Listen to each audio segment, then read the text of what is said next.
Amis du jour, chalutations. Pour les petits nouveaux, moi c'est Sekhmet, et je vous souhaite la bienvenue dans mon podcast littéraire. Dans mon émission, je vais tenter 3 fois par semaine de vous donner envie de découvrir des livres de tout poil, récents et moins récents.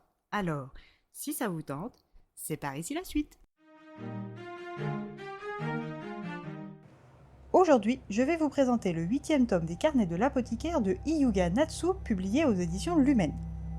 Dans ce nouveau volet des carnets de l'apothicaire, nous allons retrouver Mao Mao, qui est toujours assistante médicale à la cour impériale, aux côtés de ses consoeurs et maintenant amis Yao et NN. Les 3 apprentis travaillent d'arrache-pied, mais seul Mao Mao semble s'émanciper, et pour cause. Alors c'est le moment que je choisis pour vous avertir du caractère révélateur de la suite de cette chronique. Si vous n'avez pas encore achevé votre lecture des tomes précédents, comme toujours, c'est vous qui choisissez. Mao Mao, qui est une apothicaire et une enquêtrice douée, a la confiance du prince de la Lune, et ce depuis de nombreuses lunaisons. Ce lien tissé depuis son entrée au Wugong n'a fait que se renforcer, bien que Mao Mao n'ait pas souhaité en apprendre autant sur celui qu'elle a toujours appelé Maître Jinshi. Si Mao Mao a souvent eu besoin de mettre ses talents d'enquêtrice au service du jeune prince, aujourd'hui ce sont ses talents de soigneuse qui sont mandés. Le beau prince n'a rien trouvé de mieux que de marquer son flanc des armoiries de l'impératrice Gyokyo afin de montrer concrètement sa loyauté et son renoncement au pouvoir au profit des enfants royaux de son frère l'empereur et de son épouse. Si cet acte a une forte symbolique, elle met aussi de lourds freins à son porteur et est très risquée. Mao Mao a assisté impuissante à la décision de Jinshi et doit maintenant faire de son mieux pour que la cicatrisation se passe bien. Au fond d'elle, Mao Mao est hors d'elle, mais elle ignore vraiment pourquoi les agissements de ce prince la touchent autant. Elle qui est la fille d'une courtisane et d'un stratège excentrique, elle qui vient d'en bas, elle qui n'est pas supposée pouvoir émettre un avis. Quand elle arrive dans les appartements du seigneur Jinshi, elle est lasse d'avoir dû soutenir son poids du palais jusqu'ici, mais elle doit s'atteler au plus laborieux, rendre la plaie propre et saine. Elle prépare du matériel et découvre que le prince possède une vraie petite mine d'or de remèdes, herbes médicinales, potions dans les tiroirs de sa chambre. Malheureusement pour le prince, au physique ravageur, Mao Mao n'a pas sous la main une lame et va devoir se contenter d'une spatule pour retirer les peaux brûlées noires qui risquent d'infecter le reste de la brûlure si elles ne sont pas ôtées tout de suite. Ce n'est pas une partie de plaisir ni pour l'un ni pour l'autre. Mao Mao ressent à cet instant précis son manque de connaissances et de pratique en médecine et surtout en chirurgie, ce qui à l'instant T lui aurait été très utile. Elle aimerait travailler mieux, mais elle n'en a pas la formation.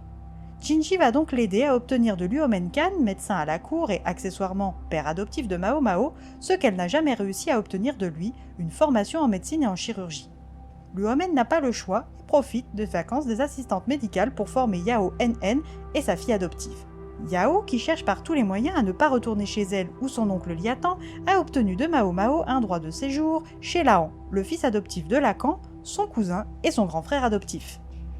C'est dans son ancienne bibliothèque que Luomen propose le premier défi aux 3 jeunes femmes. Retrouver le livre de Kada, un célèbre médecin.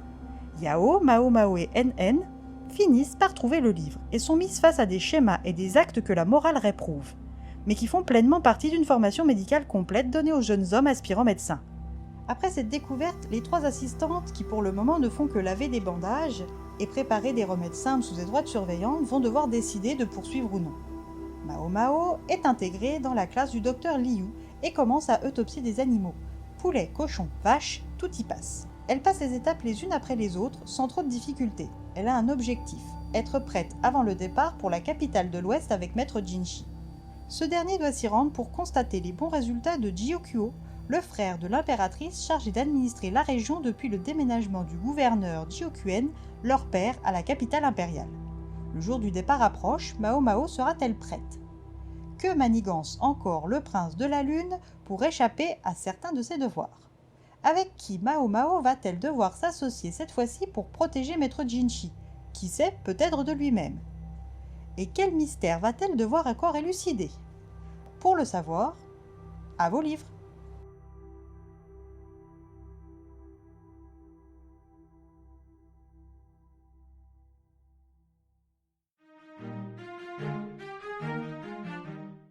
Comme à chaque tome, c'est un plaisir de retourner dans l'univers de Hyuga Natsu et retrouver Mao Mao, Jinshi et les autres.